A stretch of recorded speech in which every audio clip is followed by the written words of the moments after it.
Bom, então agora sim, vamos lá, pessoal. Página 54. É o mesmo esquema. Vamos começar tendo um reconhecimento do qual é o assunto do qual a gente vai tratar nesse momento, tá? Então, que é o modernismo em Portugal. Lembrando, as vanguardas artísticas europeias das quais a gente tratou nas últimas semanas, elas servem como base para aquilo que vai se chamar de arte moderna. Para muitos críticos, as vanguardas elas já são parte do que se chama modernismo, tá? A única coisa é que aquilo que se chama modernismo envolve um conjunto de características mais estáveis, por assim dizer, do que as vanguardas, que as vanguardas cada uma vai para um lado, cada uma tem o seu propósito, por assim dizer, mais especificado, tá? Então, pensando nisso, vamos lá. Vamos dar uma olhada, primeiro, nesse texto que está na página 54, que vai servir de base para a gente fazer os exercícios que estão na página 55. Vamos começar ali. Não é cair, é voar com estilo. Vamos começar com alguém aí, ó, para fazer a leitura. Quem é bom de inglês? Quem quer começar a fazer a leitura desse texto aqui, que tem um trecho em inglês? Vamos, gente, senão eu vou começar a chamar alguns, hein? E aí? Quer que eu leia, Robson? Oh, por favor. I was going to write you a poem, but then I didn't. A week ago I wrote you a tiny telegram e dizia: I will be home soon, do not cry, princess. Muito obrigado. Só um pouquinho. Vamos lá. O que está dizendo nesse início do trecho aqui?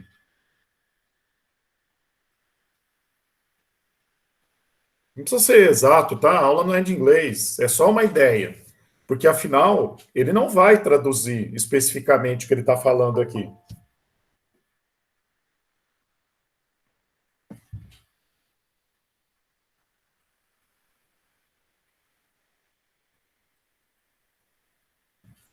Vamos lá, pessoal. Eu sei que vários aí sabem inglês. O que está querendo dizer? Pode escrever no chat, se for o caso.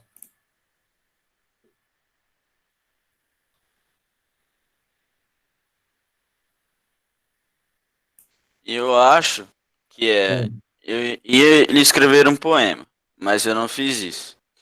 Perfeito. Há uma semana atrás eu escrevi um pequeno telegrama e dizia que hum, I will be. eu Eu vou me... estar em casa já já. Isso aí. Vou dar esse cara em casa daqui a pouco. E depois? Não chore, princesa. Não chore, princesa. Esse princess aqui com letra maiúscula dá a impressão, então, que é alguém que ele chama, né, de princesa, que ele nomeia como sendo princesa, né? É uma pessoa específica, né? É um substantivo próprio aqui, né? Mas beleza.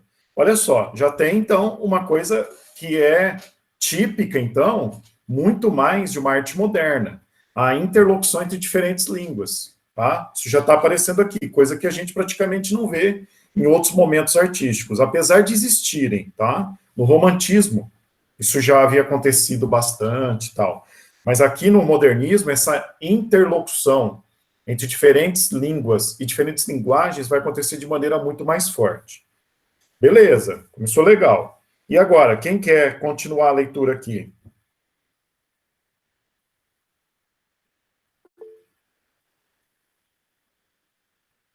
Vai lá, pessoal, qualquer um, vamos.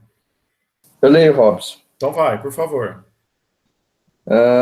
Foi duro pra caramba essa distância, mas é bom saber que você se fez rainha e que o afastamento de dois corpos em muito contribuiu para isso.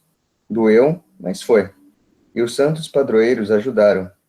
Sebastião, Antônio, Jorge e as multidões revolucionárias que andam às cabeçadas com a crise econômica.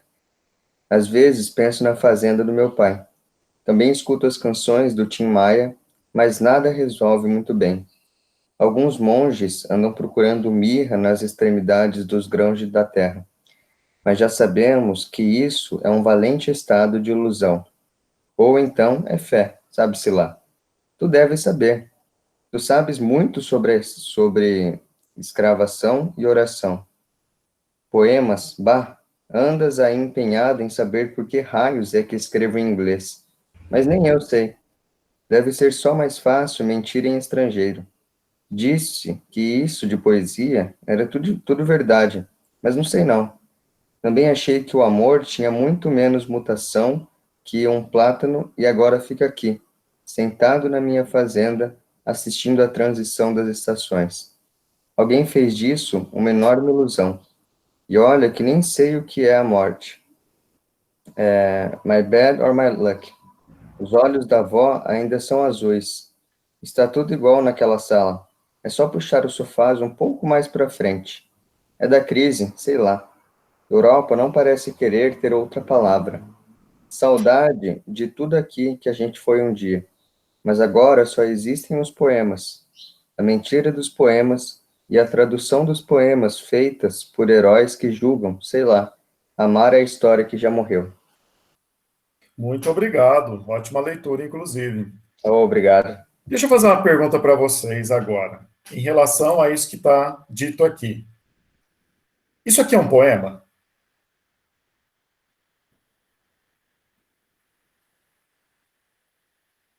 Acho que é um poema, só que, tipo, tá escrito diferente do que é um poema, não é?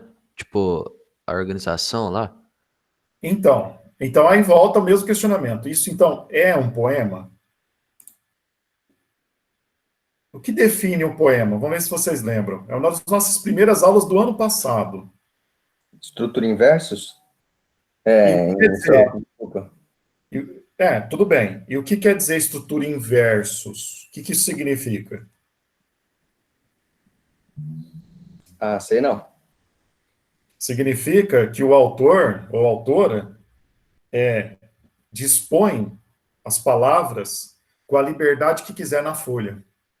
Então, olha só que coisa. Isso aqui que vocês estão vendo é uma estrutura tradicionalmente de prosa, do texto em prosa, aquele que ocupa todo o espaço entre as margens. Só que como o texto em versos, que se chama de poema, pode ocupar o espaço como quiser na folha, isso aqui também você pode entender como sendo poema por conta da questão da mensagem. Vocês percebam, parece que não tem tanto aquela coisa mais dura da prosa, né, do texto em prosa. Parece que é um texto um pouco mais livre, apesar de estar escrito na forma da prosa. Isso aqui é o que se chama de prosa poética, ou poesia em prosa. Então, tem uma mensagem extremamente lírica, ou seja, tem um eu que está expressando seus sentimentos, seus pensamentos, suas ideias. Então é lírico, só que em formato de prosa. Tudo bem? Então é uma mistura entre a mensagem lírica da poesia e o formato, a estrutura típica da prosa. E isso já estava acontecendo no século XIX. A gente acha, por exemplo, poema em prosa no simbolismo, só que a partir do modernismo se torna muito mais comum. Tá? Por exemplo, muitos posts de Facebook são poemas em prosa, sem a pessoa perceber que está fazendo. Tá? Só para entender como é que isso aqui funciona. Beleza? Então, olha ali, ó o exercício 1 agora, página 55. O poema da página anterior, tá falando poema, tá bom? Da página anterior pertence à poeta portuguesa ou poetisa portuguesa Matilde Campilho, que morou alguns anos no Rio de Janeiro. Por isso que ela faz menção à questão da saudade e faz menção, por exemplo, ao Tim Maia, que ela estava no Rio de Janeiro. Tudo bem? Trata-se de uma transcrição de trechos do vídeo poema Não é Cair, é Voar com Estilo, postado em seu canal no YouTube. Presta atenção, então, que agora nós estamos falando de coisa que, inclusive, encosta no pós-moderno, no que nós estamos vivendo hoje. Tá? No excerto, Matilde refere-se à saudade em alguns momentos do poema. Como a poeta aborda esse sentimento? Vamos aí, pensem em vocês.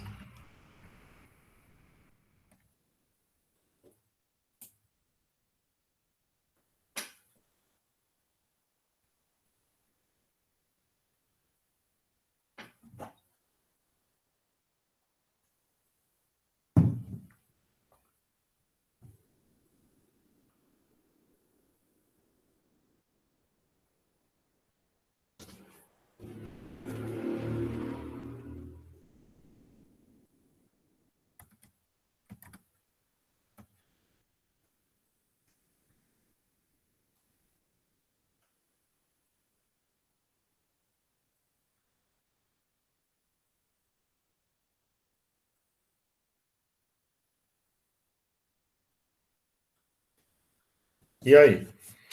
Tá deixando claro que o sentimento aqui é de saudade. Como é que ela trata desse sentimento de saudade? É como uma coisa boa, como uma coisa ruim? Bom, ela fala que trata como ilusão. Estou procurando aqui a linha.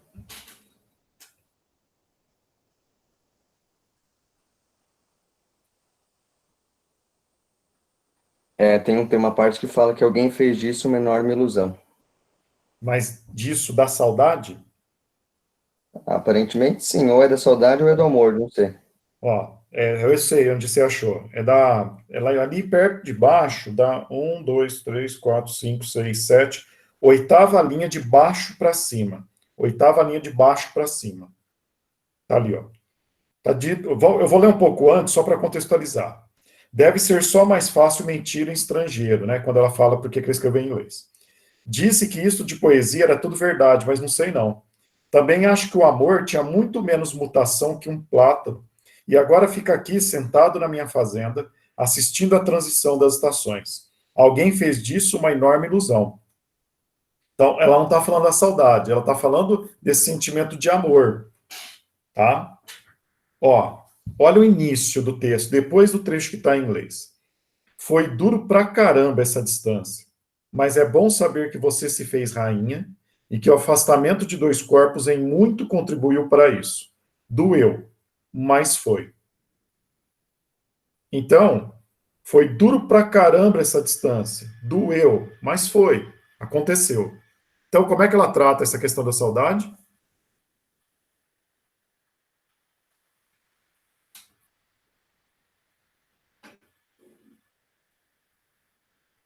Vamos, gente. Tá aqui, agora ficou claro. Como é que fica?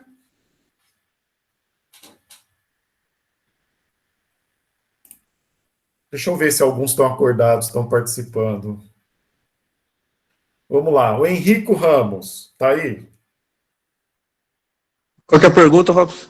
Ah, saiu do lugar. Ah, não. Eu não quero ser, não, João. Satisfação, então. Valeu. Satisfação. Não, mas eu quero ver se estão acordados. Cadê o Henrico Ramos? Ele respondeu no chat. Tô aqui, ó. Ah, tá aí, muito bem. Ah, respondeu no chat? Aí, ó, respondi 2 vezes ainda, hein? Ó. É perfeito. É ruim, mas suportável. Então, a sentimento de saudade é como uma dor. Mas é uma dor que se encontra com o real. É uma dor decorrente do que é a realidade. É de cada um, está num espaço completamente diferente, está em continentes diferentes, está em países diferentes. Beleza? Perfeito. Muito obrigado, Henrico, por ter participado. Então vamos lá. Vamos para 2. Como o eu lírico menciona a Europa no poema, retire trechos que justifiquem sua resposta. Agora, como é que ele menciona a Europa? Como é que ele se refere à Europa? E depois tem algum trecho que fala mais especificamente sobre isso? Na quinta linha de baixo para cima, ele fala que define a Europa como crise. Perfeito. Define a Europa como crise. Então, como é que ele menciona a Europa? Como sendo um continente em crise. Perfeito. E aí o trecho, né? Ali, ó. Europa não parece querer ter outra palavra. Então, se você pegar o que está antes, tá? Os olhos da avó ainda são azuis. Era tudo igual naquela sala. É só puxar os sofás um pouco mais para frente. É da crise, sei lá. Europa não parece querer ter outra palavra, ou seja, o continente europeu não parece querer ter outra palavra a não ser crise. Tudo bem? Então a resposta da 2 está aí.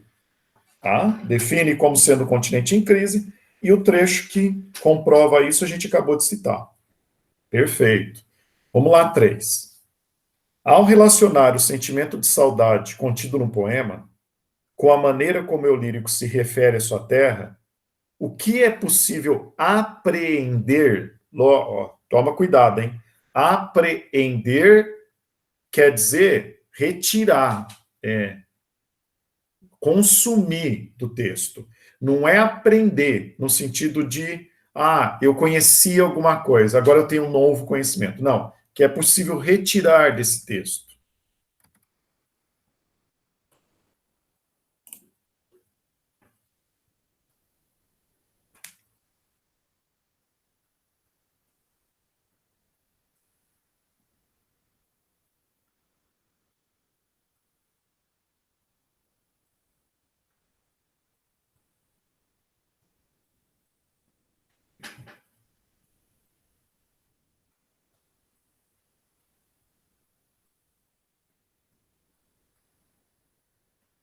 Ó, é a relação entre o sentimento de saudade e a saudade do eu lírico em relação à sua terra. Sua terra é Portugal, é a Europa. A gente acabou de ver que esse relacionamento de saudade é uma saudade, mas é uma saudade que faz menção ao continente em crise. Tem algumas pistas aí.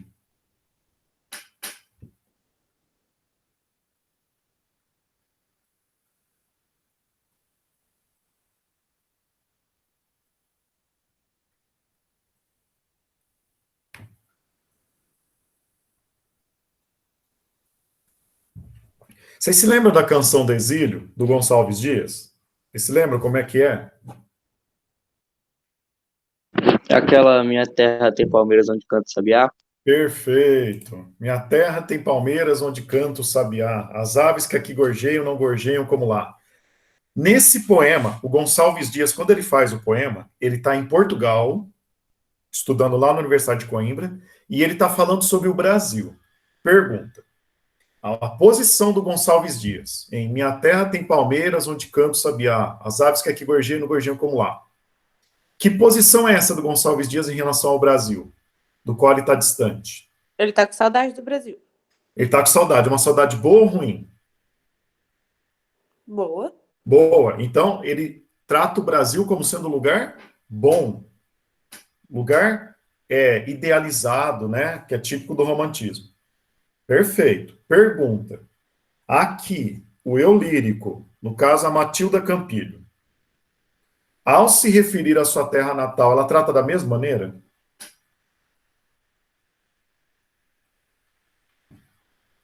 Não, porque fala que é um lugar de crise, tipo, como se fosse um lugar cocô. É uma definição meio estranha, mas é por aí. Percebam, a referência à saudade da terra natal não é uma referência a uma saudade idealizada. Tá? Ela não exalta a terra portuguesa. Ela não trata Portugal como sendo um local idealizado, e sim um local de problemas. Beleza? Então, essa é a primeira observação. E olha aqui o trecho que a gente havia lido, para a gente tomar como referência. Quando ele fala ali, ó, alguém fez disso uma enorme ilusão, tá? E olha que eu nem sei o que é a morte. My bad or my luck? Os olhos da avó ainda são azuis. A avó, lá, Portugal, Europa. Está tudo igual naquela sala. Ou seja, não mudou nada. É só puxar os sofás um pouco mais para frente. É da crise, sei lá. Tudo praticamente a mesma porcaria, só uma aparência de alguma pequena mudança. Mas no fundo está tudo igual. Perceberam o posicionamento que o lírico está apresentando aqui? Então é uma sensação de mal-estar em relação à terra natal, ao local em que essa pessoa conviveu, que ela conhece. Ela está dando a impressão, olha, está tudo igual, uma aparência de algumas pequenas mudanças, mas no fundo é tudo a mesma porcaria. Beleza? Muito bem. Agora, falando aqui, ó, sobre o Mar de Portugal, elemento recorrente nas produções literárias do país, leia os versos de Fernando Pessoa, que a gente vai ter que estudar particularmente, vai ter aula só para ele, porque é o principal poeta, tá, modernista português, e dá para dizer que, tirando o Camões, ele é o principal poeta da língua portuguesa, pelo menos referindo-se a Portugal, tá? Leia os versos de Fernando Pessoa, importante poeta do século XX, que será estudado neste e nos próximos capítulos. Então, vai ali, ó, o poema Mar Português. Esse poema, ele tem duas estrofes, ó, olha, ele é bem pequenininho, mas essas duas estrofes, elas fazem parte do que se chama antologia da literatura portuguesa, ou em língua portuguesa. A primeira estrofe é da antologia da língua portuguesa. A segunda estrofe já é da língua, já é da literatura mundial, o que fala aqui. Ó. Então vamos ali. Ó. Mar Português. Ó mar salgado, quanto do teu sal são lágrimas de Portugal. Por ti cruzarmos, quantas mães choraram, quantos filhos em vão rezaram, quantas noivas ficaram por casar, para que fosses nosso, ó mar. Valeu a pena? Tudo vale a pena se a alma não é pequena. Quem quer passar além do bojador, tem que passar além da dor. Deus, ao mar, o perigo e o abismo deu, mas nele é que espelhou o céu. Muito bem, vamos lá. Primeiro, o que vocês entenderam desse poema? Que, tipo, os portugueses estavam indo para as grandes navegações, sei lá, no Brasil, para algum lugar fora da Europa. E, tipo, o pessoal lá, tipo, algum filho, as mulheres ficavam chorando por causa que eles estavam partindo. Perfeito, tem toda essa referência aparecendo aí. Mas o que mais? Em relação, por exemplo, com quem que ele está falando nesse momento? Eles estão falando com o mar. Perfeito. Ó mar salgado, quanto do teu sal são lágrimas de Portugal. Olha que parte bonita, né? Lógico, fantasiosa. Mas quanto do teu sal são lágrimas de Portugal, ou seja, sofrimento do povo português. E aí faz referência, logicamente, como foi dito, às mães, ao sofrimento dos familiares.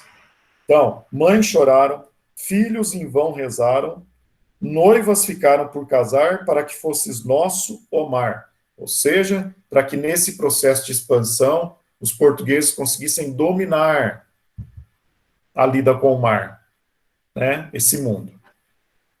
Mas e a segunda estrofe?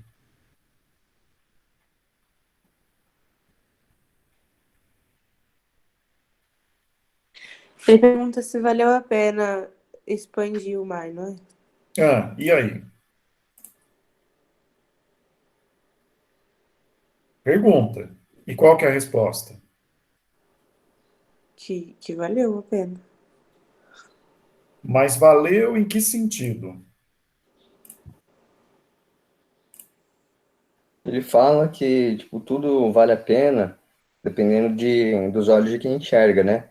E, na verdade, essa menção ali, ele fala, né? Quem quer passar além do bojador tem que passar além da dor. Então, ele fala que tudo que você quer conquistar tem um preço a ser pago, né? E assim como Deus, no caso, deu ao mar o perigo e o abismo, que representavam as dificuldades da conquista, ele também deu o céu espelhado no mar, então representavam as conquistas que eles fizeram através do sofrimento. Perfeito. Então, vale a pena? Tudo vale a pena se a alma não é pequena. Ou seja, se você tiver uma alma, um espírito de grandiosidade, mesmo que isso cobre um preço caro, vale a pena. Quem quer passar além do bojador, bojador seria um marco geográfico, tá? Que seria meio que limítrofe.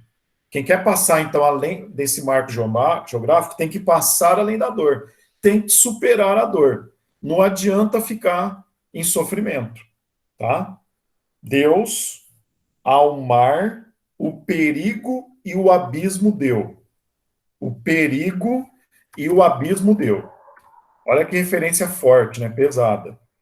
Mas foi nele. Opa! Mas nele é que espelhou o céu.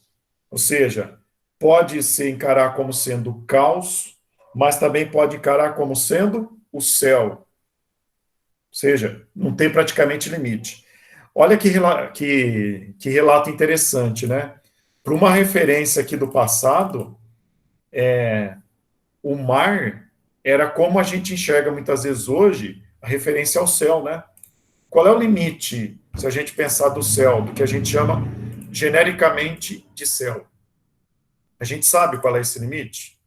A gente já chegou nele? Sacaram como é que as coisas parecem que elas se encaixam, né? Tem o mesmo tipo de sentimento aí aparecendo? Beleza? Vamos lá. Agora, exercício 4, então. Com base na leitura do texto e nos seus conhecimentos prévios sobre o assunto, explique a relação entre os portugueses e o mar desenvolvida no poema de Fernando Pessoa. Praticamente a gente já falou. Vamos só dar uma tentada maior.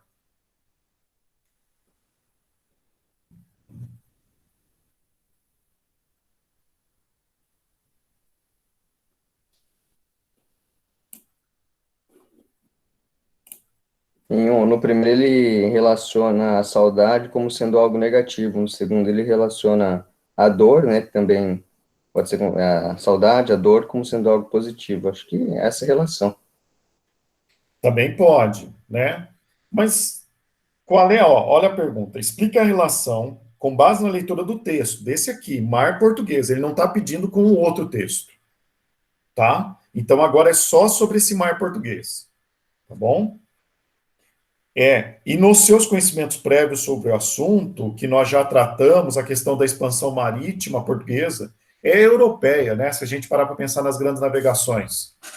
Mas ele está pedindo a portuguesa, porque é a relatada, tá? Explique a relação entre os portugueses e o mar, desenvolvida no poema do Fernando Pessoa. Qual é esse tipo de relação?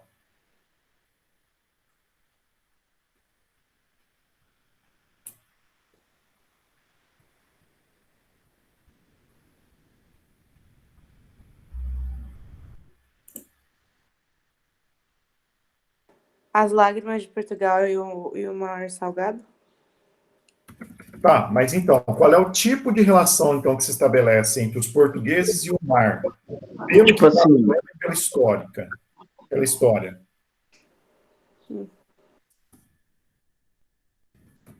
Praticamente já foi dito. Só precisa agora. tipo, é aquela relação, por exemplo, o mar é salgado, a lágrima é salgada. Quando eles choram, eles deixam o mar salgado de tanto que eles choraram. Sim, mas então, historicamente falando, o que isso tem a ver com Portugal, com o mar? As guerras de expansão. Que as expedições saíram de lá porque Portugal fica na beira do mar? Isso, basicamente é isso. É fazer essa relação entre o tanto que foi custoso para os portugueses, para o povo português, fazer esse processo de expansão, mas como que isso também fez com que Portugal pudesse, a partir desse processo, expandir-se pelo mundo. É só a gente pensar no nosso país. O Brasil é um país de colônia portuguesa. Tudo bem? Então, essa relação. É isso que ele está querendo deixar. Ó, valeu a pena? Tudo vale a pena se a maré é pequena. Ou seja, se você quer uma expansão, tem sofrimento, tem custo. Tudo bem? E isso se alcançou, mas se alcançou a partir do custo desse sofrimento. Então é isso que tem que fazer, a partir do processo das grandes navegações, da expansão do Império Português, aliás, do Reino Português para a transformação em Império, pela conquista de novos territórios, pela realização de rotas comerciais. É só lembrar a viagem do Vasco da Gama, estabelecendo a rota comercial com o Oriente. Expande-se o reino para a transformação em Império, mas isso foi ao custo de muitas vidas, ao custo de muitas, como está dizendo no poema, mães que ficaram sem seus filhos, filhos que ficaram sem seus pais, esposas que ficaram sem seus maridos, e por aí vai. Tá bom? Essa relação dúbia que tem que ser chamada a atenção, porque é uma relação pesada mesmo, né? Para pensar num grau menor, num grau bem menor. Mas se acontecer, por exemplo, se acontecer, vamos fazer uma viagem, porque é mais ou menos isso que a gente tem que fazer nesse momento, para entender o contexto de época. Imagina que aconteça nas próximas décadas, realmente, um domínio do homem sobre o espaço, a ponto de começar a ter o processo de colonização de outros planetas. Vamos entrar um pouco nessa viagem. Certo? Deixa eu fazer uma pergunta para vocês. Vocês gostariam que seus pais fossem e deixassem vocês? Seus pais? Nem fodendo. Então, sacaram? Agora, lógico, vocês estão na posição de filhos. Vamos dizer que vocês fossem os pais. Eu estou falando de algumas décadas. Vocês deixarem seus filhos para fazer esse processo é fácil? Não. Não, deve ser horrível. Mas como é que você marca teu nome? Como é que você expande teu planeta, o teu povo? Como é que você faz com que ele alcance novos patamares? Eu não sei, eu sou mulher, eu não vou pra guerra, graças a Deus. Não, o que tem a ver, ó? Nós estamos em outra época. Não é? Não, eu não vou pra guerra, foda-se. Ah, você que Os homens pensa, que lutem, tem um foda-se. monte de mulher indo para a guerra, tem um monte de mulher participando de eventos científicos, de expedições, Não, tudo bem, ainda concordo, mas pra guerra eu não fundamentalmente vou, não. dentro do planeta, mas muito amplos. Não, pra guerra eu não vou, não. Beijão. Se pá, vai ser uma mulher que vai pra Marte. Então, e aí? Ainda mais perigoso do que qualquer guerra. Pois é. Nunca ninguém foi, né? Como é que faz uma viagem dessa? Então, vocês estão entendendo o que está falando? Só que aqui já está falando dentro de um contexto de processo já amplo, já acontecido. E muita gente morrendo nesse processo. Tá bom? Para entender isso aqui. Para entender o grau que fica de consternação diante dessa escolha. E espelhar-se no céu, né? No sem limite, mas ao mesmo tempo dando muita chance para o sofrimento. Tá? Essas coisas elas têm que ser compreendidas para entender o grau desse poema aqui. E nós não paramos de fazer isso, hein? Nós não paramos. Tá? Eu vou dar um exemplo pessoal. Tá? Apesar da minha filha ter 9 anos, ela já compreender, até hoje, de vez em quando, agora muito menos, né, com a gente trabalhando em casa, mas até hoje, de vez em quando, ela questiona: por que você vai trabalhar? Quando ela fala isso por quê? Chutem. Porque ela fica com saudade que você sai de casa e só volta à tarde. Isso. Ela não quer que eu fique distante. Opa. Então, e olha que eu estou falando de uma coisa que, assim, uma proximidade muito grande, não vai ficar anos sem ver e talvez nunca mais ver na vida. Então, isso está acontecendo hoje em graus menores, mas diariamente. Tá? Só no caso de quem trabalha, hein? Imagine, então, nessas grandes expedições, em que você não sabe se um dia você vai ver de novo a pessoa. Entender o grau de profundidade, de peso que isso aqui está querendo dizer? Num poeminha curto, simples. Por isso que, principalmente, a segunda parte desse poema, o Valeu a Pena, Tudo Vale a Pena Se a Alma Não é Pequena, é uma parte que é da antologia da poesia mundial. Isso bate em diversos países, diversos povos, em diversas épocas. Está acontecendo. Tá? Beleza? Vamos agora aqui para a questão 5. O tom saudosista, utilizado por pessoa em mar português, tá, se contrapõe, ou seja, oposto, à maneira como Matilde Campilho se refere à saudade em seu vídeo poema. Então, são oposições. O dele, saudosista, vendo naquele processo do passado de grandes navegações, o Fernando Pessoa do século XX. Ele não viveu isso, ele faz referência a isso. Esse passado de grandes navegações como sendo grandes conquistas, grandes desafios, sofrimentos, mas uma expansão absurda, então valorização. Já Matilde Campilho, ela não trata a sua terra natal com essa valorização, tá bom? Diferencia a abordagem desse tema proposto em cada um dos textos. Então, como é que é num, como é que é no outro? Praticamente eu já dei a resposta. Agora, quem que organiza isso?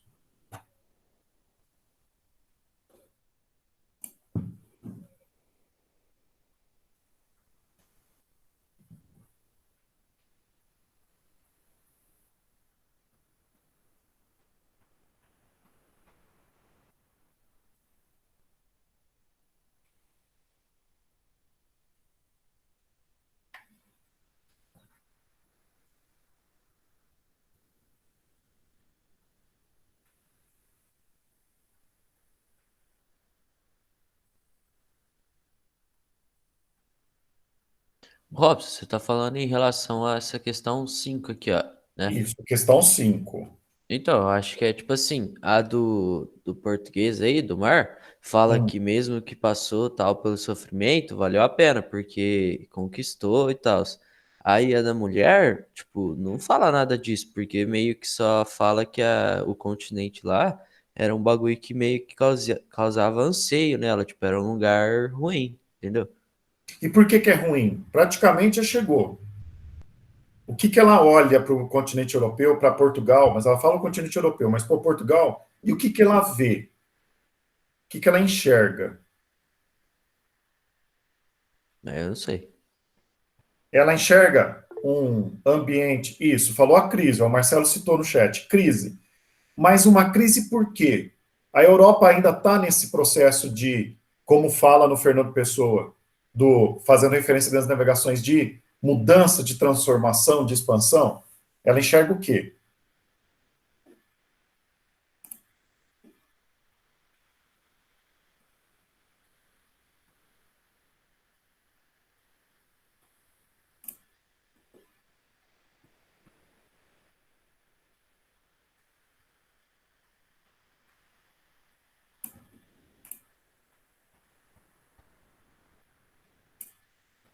Ela enxerga estagnação, parado no tempo.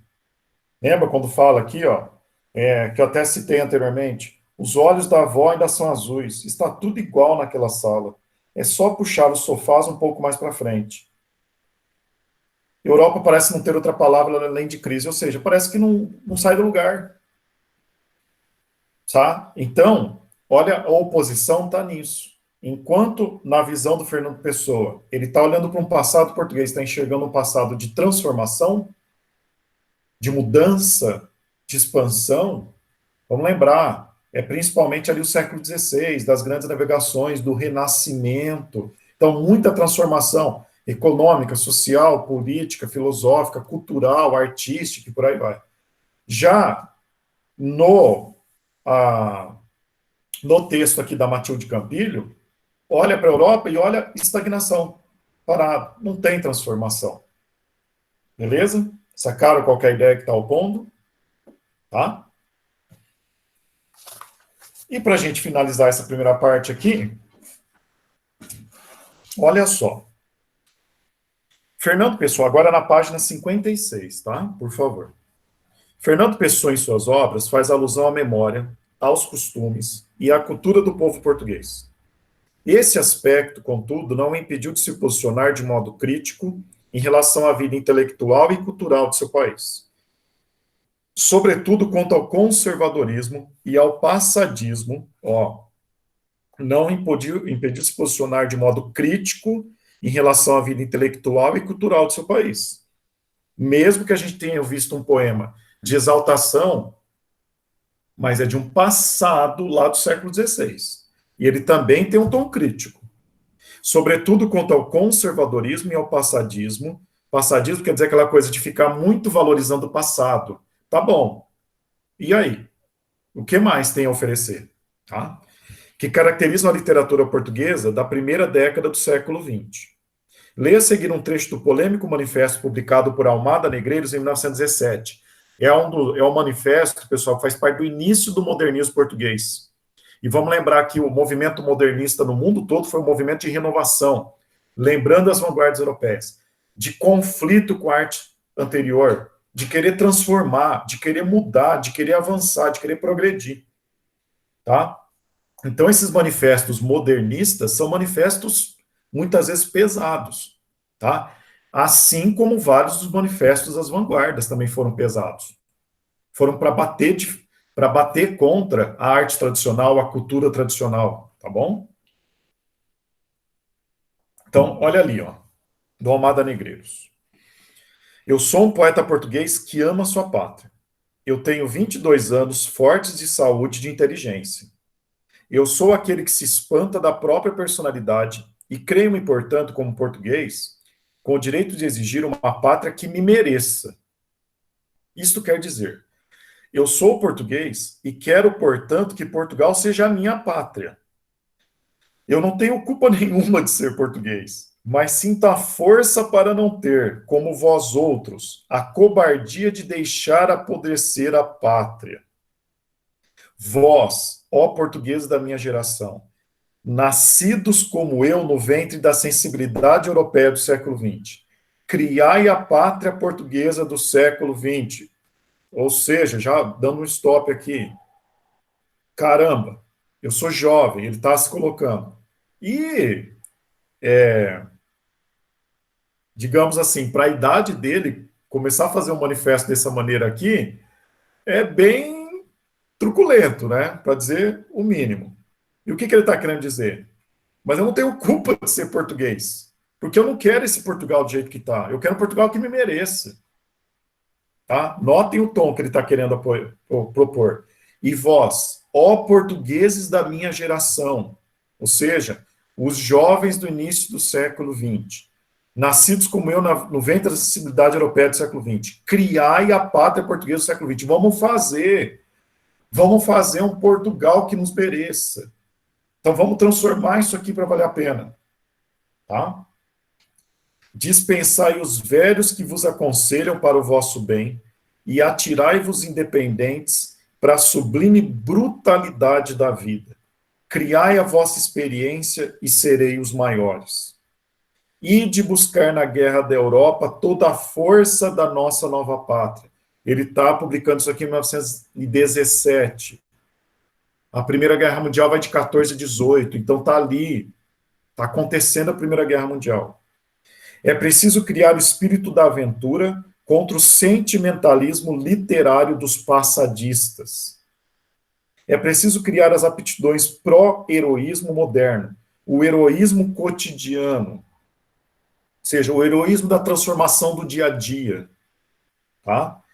É preciso destruir esse nosso atavismo alcoólico. Atavismo é parado, travado. Atavismo alcoólico, ou seja, o pessoal tomando todas e não fazendo nada. Tudo bem? E sebastianista de beira-mar. Sebastianista é referência à lenda de Dom Sebastião, o rei português que morreu lá na Batalha de Alcácer Quibir e que um dia voltaria, porque ele desapareceu, né, não foi encontrado o corpo, então um dia ele voltaria e levaria Portugal a ser um grande império. Ele está falando, para com isso. O cara morreu faz 5 séculos. Ficar esperando que vai aparecer um herói lá do passado para nos levar a ser grandiosos. Ele está questionando isso. Para com isso.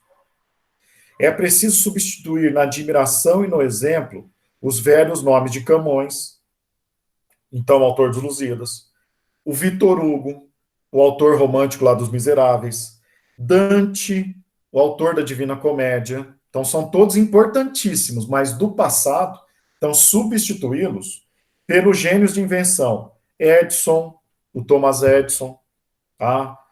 Muito questionável, tal, mas cita-se como autor da lâmpada, o criador da lâmpada elétrica. O Marinetti, o criador do manifesto futurista, então dos iniciadores do futurismo no mundo. O Louis Pasteur, lembrar, Louis Pasteur da vacina. O Weizsäcker, o Marconi, o Picasso, o padre português Gomes de Himalaia e por aí vai. Ou seja, grandes nomes da ciência, da cultura, tá? Da modernidade para a época dele. Finalmente, é preciso criar a pátria portuguesa do século XX. Então, percebam que, inclusive, esse manifesto tem um certo ar até futurista, né? Só não tem exaltação da máquina em si, mas tem um ar de exaltação do presente, da transformação do presente, de deixar esse passadismo para trás. Sabendo disso, olha as 6. No manifesto, Almada Negreiros reitera a necessidade de superar o passado e modernizar a literatura e a cultura portuguesas, dialogando com as propostas das vanguardas europeias. Eu acabei de citar, né? Acabei de citar o futurismo. Identifica as características vanguardistas presentes no texto. Em parte, eu já dei a resposta para vocês.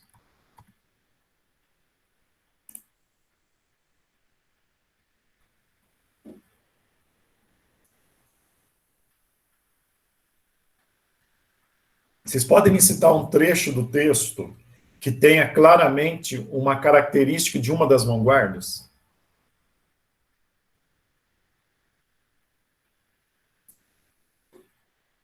Quando ele fala que é, tipo, preciso destruir, blá, blá, blá. É, tipo, ele quer meio que romper com o passado para focar no futuro. Perfeito. Isso é típico de qual vanguarda? Futurismo? Futurismo. Pronto, já respondeu a questão 6. Então, você fala sobre a conexão muito forte com a vanguarda futurista e você cita esse trecho. Pronto, já responde a questão 6. Beleza, gente? Para entender esse propósito dessa literatura modernista, é de Portugal, mas é do mundo. A literatura, a arte moderna vem para romper com o passado, vem para provocar transformações, vem para propor e chamar a atenção que tem um mundo novo pela frente, tá? Bom, sabendo disso, agora vamos dar uma olhada aqui. Está inserindo o compartilhamento para vocês. Então, vamos dar uma olhada de maneira mais técnica nesse modernismo em Portugal. Tá? Então, vamos lá. Pensando no momento histórico, agora mais especificamente de Portugal. Então, 1910, você tem a proclamação da República Portuguesa. Então, Portugal deixa de ser reino e passa a ser república. Não que ainda não tenha uma certa força por lá, o sentimento de reino. Afinal, você ainda tem rei em Portugal. Tudo bem? Você tem monarquia em Portugal, só que ela não manda. Mas você tem as figuras monárquicas ainda lá. Tá? E aí, de 1910 a 1926, a Primeira República, tá? O domínio do Partido Democrático, com predominância centro-esquerdista. Então, nesse período, Portugal tem um tom mais de esquerda, mais aproximadamente socialista. Participação do país na Primeira Guerra Mundial e, posteriormente, mais ao final, uma estabilidade político-social, como passaram diversos países europeus em decorrência até da guerra. Resultado, em 26 vem um golpe de Estado, tá? Instituindo, a partir de 33, a ditadura militar salazarista, a ditadura do Salazar, tão conhecido, que durou bastante tempo, né? 33 a 74, 41 anos demorou essa ditadura. Então, boa parte do modernismo português, ele está relacionado com esse ambiente ditatorial, tá? Falando mais especificamente sobre as 3 gerações do modernismo português. A geração Orfeu, decorrência da publicação da revista Orfeu, tá? A revista Orfeu, em que se praticava o orfismo, que era todo esse propósito de renovação da arte portuguesa modernista. É o início do modernismo. Tá? Os criadores e principais escritores, o Fernando Pessoa e o Mário de Sá Carneiro. Os dois são criadores da revista Orfeu.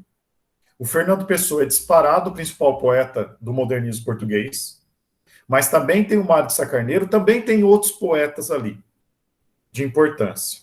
O Almada Negreiros, que eu acabei de citar para vocês, tá? Então, principal características do grupo, o comportamento iconoclasta. Vocês sabem o que quer dizer iconoclasta? Procurem aí, vai. Procurem no dicionário. O que é iconoclasta?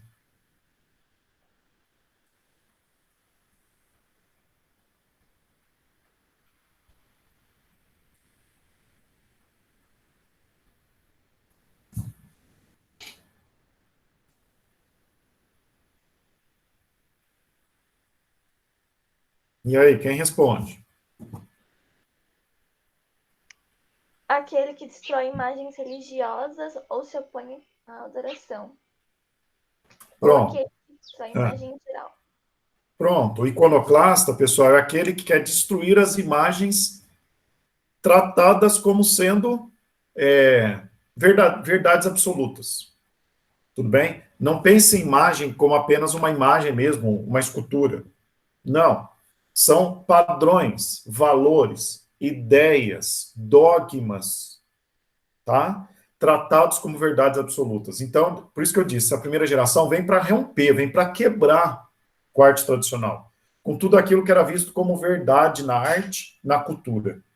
Tudo bem? Que é típico da primeira geração modernista no mundo todo. O início do modernismo nos vários países do mundo é assim, ele é iconoclasta. Bom, a segunda geração, ela tem certa relação com um movimento mais conservador que toma conta de Portugal, dando origem, como eu tinha citado para vocês, ao golpe de Estado, tudo bem? Porque essa segunda geração também é da década de 20. É da revista Presença. E é uma geração mais elitista, quer deixar um pouco de lado essa questão de uma arte mais popular, de uma arte mais transformadora, e quer voltar para uma arte mais tradicional, a arte pela arte, típica do parnasianismo. Aquela coisa da arte, ela deve valer por si mesma. Tudo bem? Então, essa segunda geração, ela é muito menos criativa, é considerada uma segunda geração, inclusive, muito menos qualificada. Tá bom? Tanto que ela é considerada a geração menos importante. E até que vem a terceira geração. A terceira geração já é da década de 40, tá? E é uma geração para se opor à ditadura, se opor à censura. Como aconteceu também com o Brasil, tá? A arte se opondo aos movimentos ditatoriais, aos movimentos censórios. Tanto a ditadura do Vargas, quanto depois a ditadura militar, cívico-militar, né? Apareceu também um movimento de querer se opor.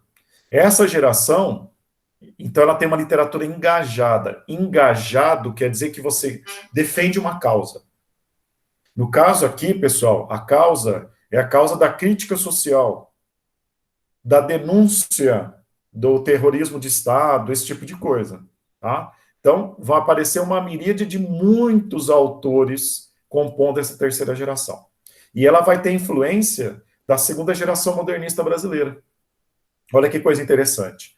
É praticamente a primeira vez que você vê uma geração literária portuguesa sendo influenciada por uma geração literária brasileira. Normalmente começava em Portugal e o Brasil seguia. Mas aqui, ó, essa terceira geração modernista, meio que acontece o inverso. Começa no Brasil nos anos 30, uma literatura neorrealista, e aí Portugal, nos anos 40, vem meio que tomar a segunda geração modernista portuguesa como influência, tá? Bom, pensando nos autores mais representativos, eles fazem parte da primeira geração para a gente, que é a geração do orfismo, tá? Então, o domínio da metafísica e do mistério. Olha o que se fala. Impregnados de uma religiosidade esotérica, do gosto pelas ciências ocultas, sabe, aquela coisa de certa alquimia, astrologia até em certos momentos, de um sebastianismo místico, lembrado Dom Sebastião, meio como mistério, não necessariamente acreditando, mas mencionando. Essas ciências ocultas também, não é necessariamente acreditando em astrologia, acreditando em mapa astral, mas mencionando, fazendo referência de que há um mistério acontecendo. Os escritores da geração Orfeu tornaram-se herméticos, pouco acessíveis. Alguns poemas realmente são poemas meio complicados de se entender. A obra de Fernando Pessoa, uma das mais significativas, só foi publicada 10 anos após a sua morte, ou seja, em 1935. Ele teve muito pouca coisa, o Fernando Pessoa, publicada em vida, sabendo-se que era ele. Depois eu vou explicar isso melhor para vocês. Tá ali, ó. Além disso, tem também o desejo de escandalizar o burguês, é aquela coisa do iconoclasta que eu acabei de falar para vocês. Um certo desajuste social e cultural. Se você é iconoclasta, se você quer romper, quebrar com os parâmetros, você é meio que desajustado, né? Você é meio revolucionário. Então você não se ajusta aos padrões, às tradições da cultura e da sociedade. Cosmopolitismo, ou seja, é uma arte muito urbana, de grandes centros, tá bom? Um certo elitismo, não é de todo mundo, não. O Fernando Pessoa, por exemplo, ele tem uma parte da sua literatura que é simples, que é popular. Incorporação das propostas das vanguardas. Todas as gerações iniciais do modernismo, elas têm as vanguardas. Tudo bem? Como a gente acabou de ver aqui, quando a gente fez o exercício 6, o Manifesto Almada Negreiros. Sempre tem referências às vanguardas, tá?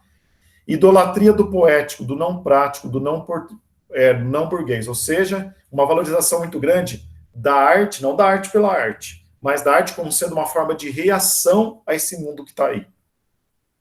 Certo? E aí, ó. Primeiro, o Mário de Sá Carneiro, que eu citei para vocês, que é um dos autores mais importantes da primeira geração.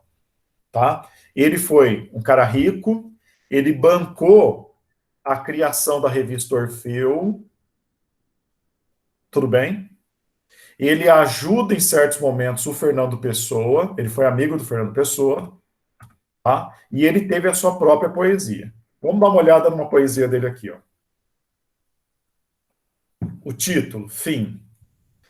Quando eu morrer, batam em latas, rompam aos saltos e aos pinotes, façam estalar no ar chicotes, chamem palhaços e acrobatas. Que o meu caixão vai sobre um burro, ajaezado a andaluza. A um morto nada se recusa, e eu quero ir de burro.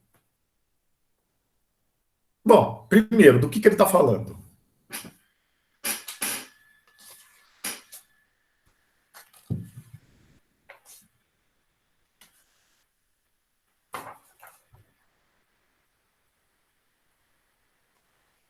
Vamos, gente, acorda aí.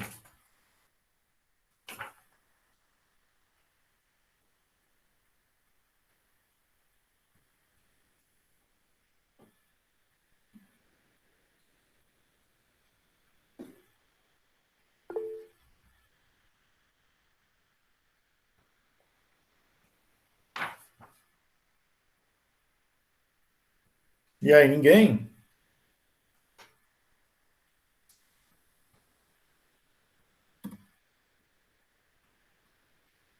Cadê vocês?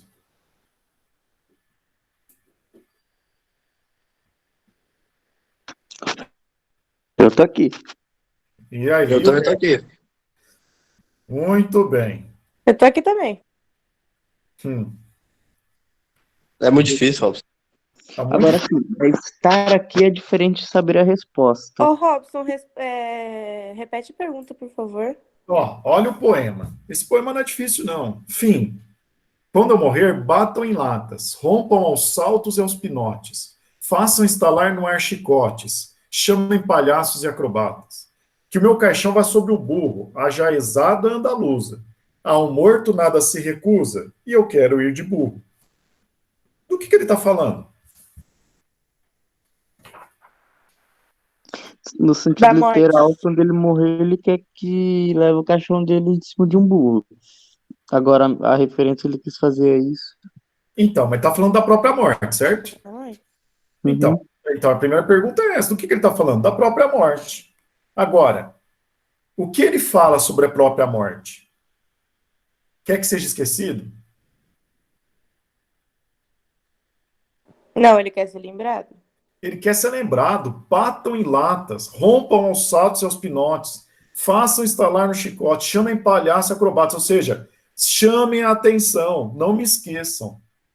Olha a sensação que ele está passando de, putz, eu vou morrer, quando eu morrer, mas não esqueçam de mim.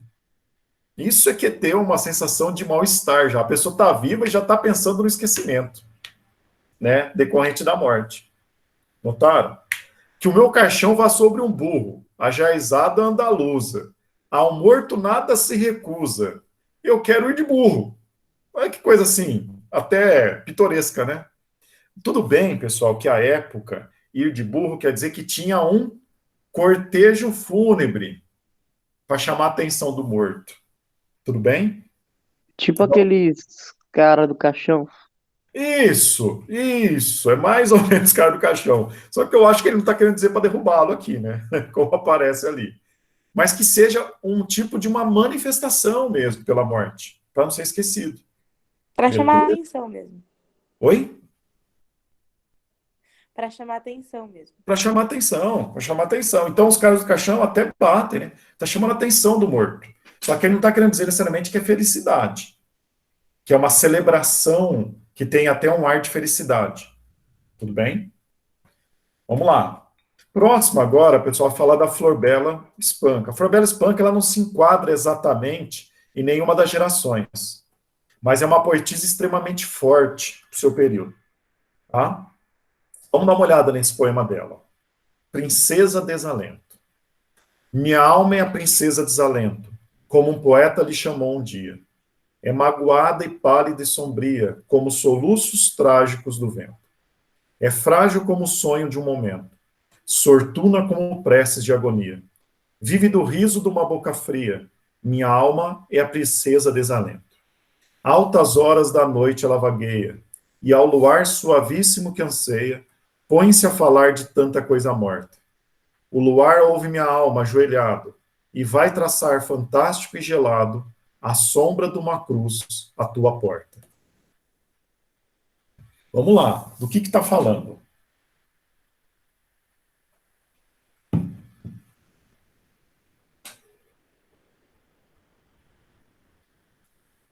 Sobre a alma dela. E o que é essa alma? Tá, a alma dela é claramente mórbida aqui, tipo. Perfeito. A princesa Desalento, ela dá nome, né?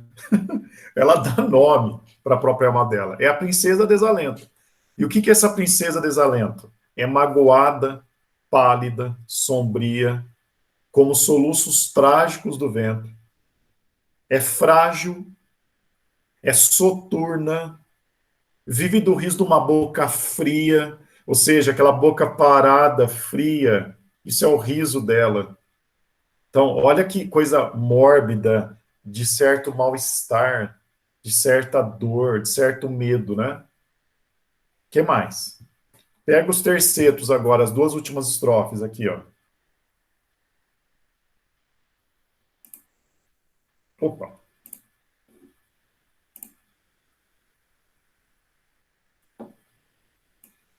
Aqui agora, o que ela está falando?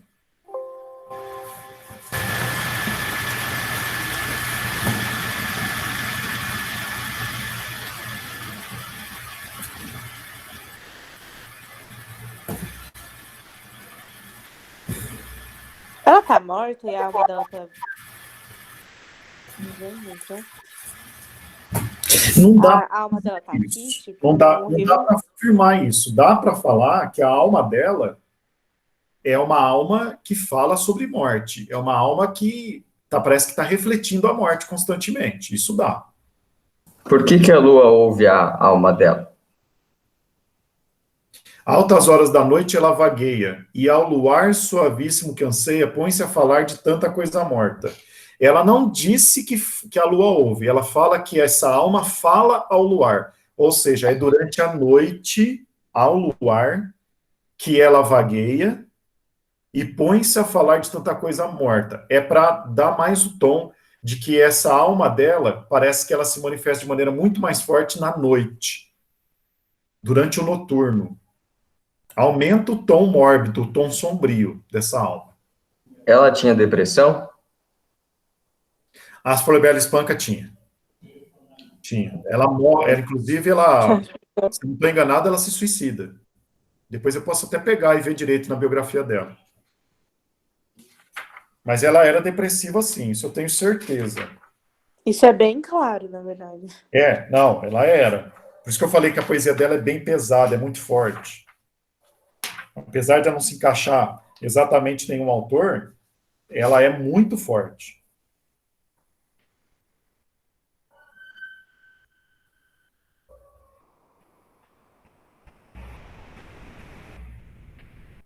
Olha lá, ó.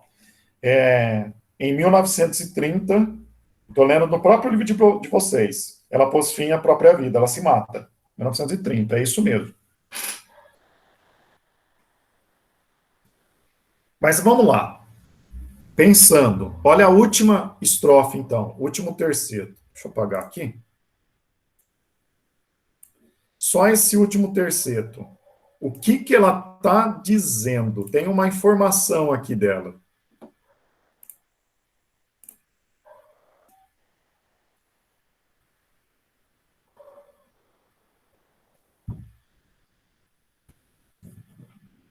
Ó, depois do último terceto, aí tá certo. O luar ouve minha alma. Eu não tinha prestado atenção. Ajoelhado. O luar, então, fica ajoelhado para ouvi-la. e vai traçar fantástico e gelado a sombra de uma cruz à tua porta. O que ela está querendo dizer? A porta de quem? Da alma dela? Não. A alma dela é a princesa Desalento. A tua porta, tua, é segunda pessoa. Segunda pessoa se refere a quem? Ao leitor.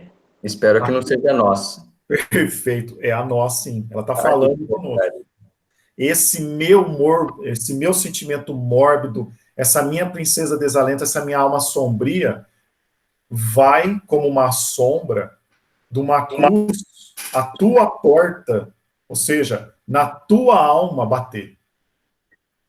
Ela vai bater na tua alma. A minha alma vai chegar na tua. Sacaram o que ela está querendo dizer?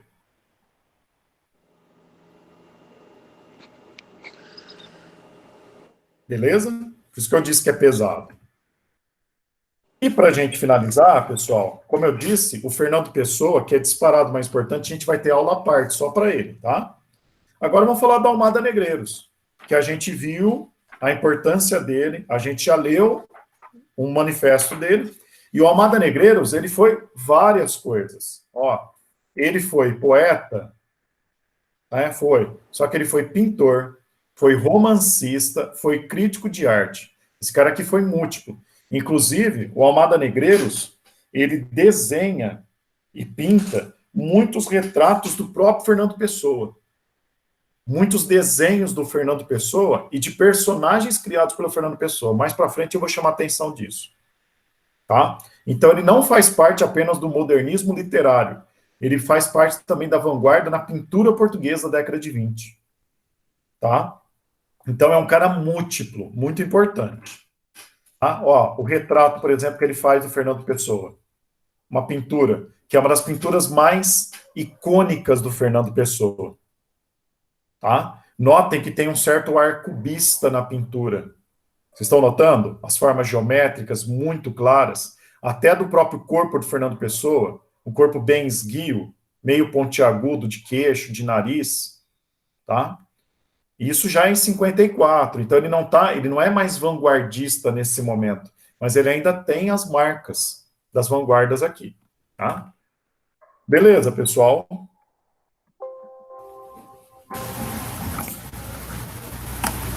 Certo? Para a gente fechar, eu queria mostrar para vocês um outro poema da Flor Bela Espanca que eu tinha selecionado, para mostrar que ela não tem necessariamente só esse ar soturno. Então eu vou começar de novo. Opa. A apresentação.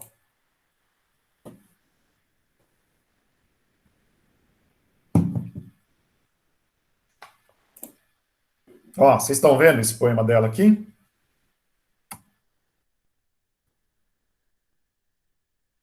Tá dando para ver?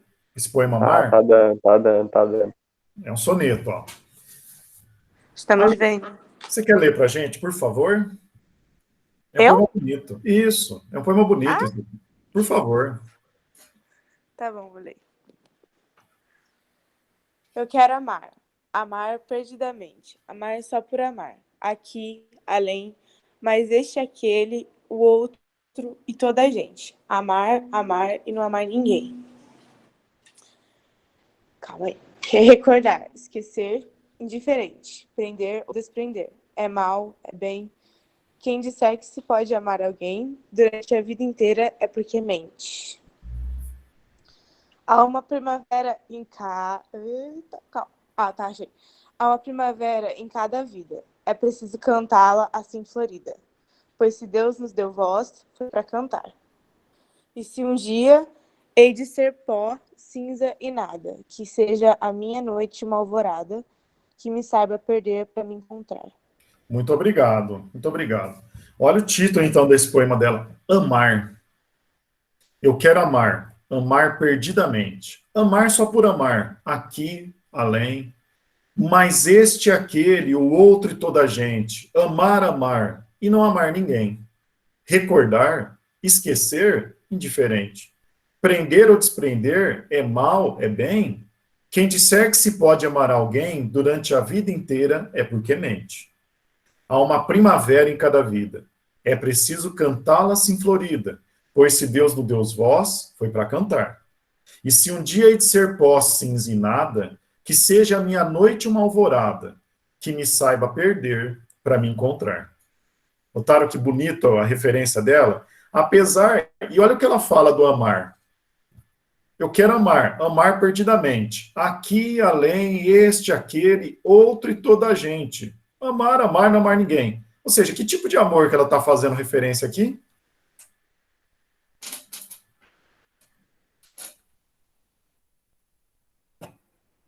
Amor próprio? Sei lá. Ah, mas Ela, tem este, aquele, o outro e toda a gente. ela é uma putaria, né? Que ela quer amar todo mundo. Não vou dizer com essas palavras, mas ela está dizendo: eu quero amar, eu quero amar as pessoas, eu quero ter contato com elas. Recordar, Mas pensa, pra amar ele, eu, aquele, eu, todo mundo, a gente precisa amar a gente primeiro, porque senão a gente não consegue amar as outras pessoas. então, o que ela está querendo dizer é que ela quer se expor a isso, ela quer buscar esses amores. Olha o que ela fala depois: recordar, esquecer, indiferente. Se eu vou ficar lembrando de quem eu amei, se eu vou esquecer, tanto faz. Prender ou desprender é mal, é bem. Tipo, não tenho, ela não tem certeza. Ela está propondo. Ou seja, querer ficar preso com alguém, querer se desprender de alguém, é mal, é bem. Quem disser que se pode amar alguém durante a vida inteira é porque mente. Aqui ela já está dando a entender uma percepção também. Eu quero amar, amar, amar, porque eu não acredito nesse amor único. Tudo bem? Certo? Há uma primavera em cada vida. É preciso cantá-la assim florida, pois se Deus não deu voz, foi para cantar. Ou seja, para se manifestar. E nesse caso, ela está se manifestando sobre o amor. Ela está dando a opinião dela sobre o amor. Tá? Isso aqui, pessoal, é muito forte hoje. Olha como tem uma quantidade enorme de pessoas que com as redes sociais quer falar, quer se manifestar. Não quer ficar de bico calado, quer o tempo todo quer falar o que quer. Tudo bem? Beleza? E se um dia hei de ser pó, cinza e nada, ou seja, eu acabar, que seja a minha noite alvorada, ou seja, a minha destruição seja um recomeço, que me saiba perder para me encontrar. Sacaram? Isso aqui você pode entender até como o próprio amor. Afinal, é o que ela faz referência. Que eu saiba perder o amor para me encontrar num novo amor. Você pode pensar nisso também. Tudo bem? Entenderam como é que isso aqui funciona? Por isso que eu disse para vocês, é muito forte, é bonito esse poema, mas ao mesmo tempo é forte, é pesado, não é para qualquer um. Tá? Pessoal, só o exercício 1 de sala, da página 70, e aí a gente finaliza de vez, tá? Pode ser?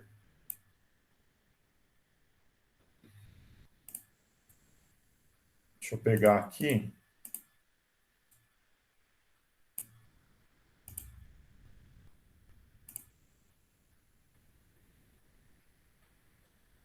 Beleza? Vamos lá? Partiu.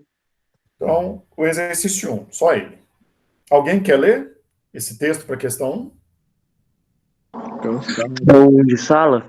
Isso, exercício 1 de sala, o versos pobres. Pode ler? Por favor. Deixa eu só abrir na página aqui. É 70, né? Isso, página 70. Pode ir? Por favor. Versos pobres. Que saudade que eu sinto desta flor, que vai murchar, e desta gota de água de esplendor.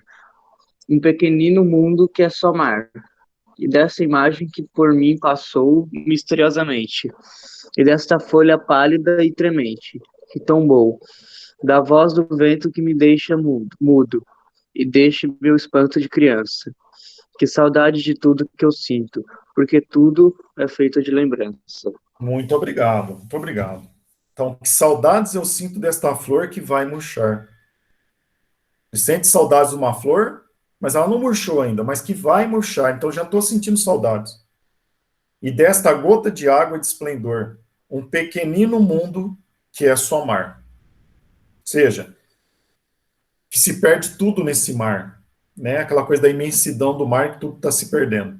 E desta imagem que por mim passou misteriosamente, essa própria imagem do perder, né? Passou pela cabeça dele de maneira misteriosa. Por que que passou? Porque passou. E desta folha pálida e tremente que tombou.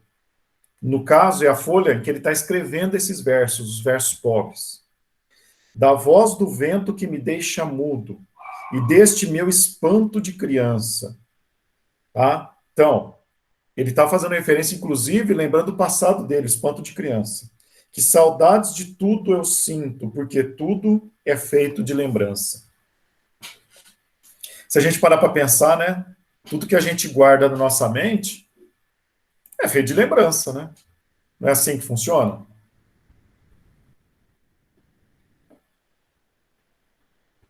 fazer uma pergunta. Vocês ainda estão enxergando a minha tela aqui? Não mais. Não, agora estamos vendo sua cara. Bom, não tem problema. Estou olhando para minha cara, que horrível. Certo. Então vamos lá. Qual é? Nesses versos de Teixeira de Pascoais, percebe-se que a saudade supera o âmbito meramente sentimental e converte-se em um valor.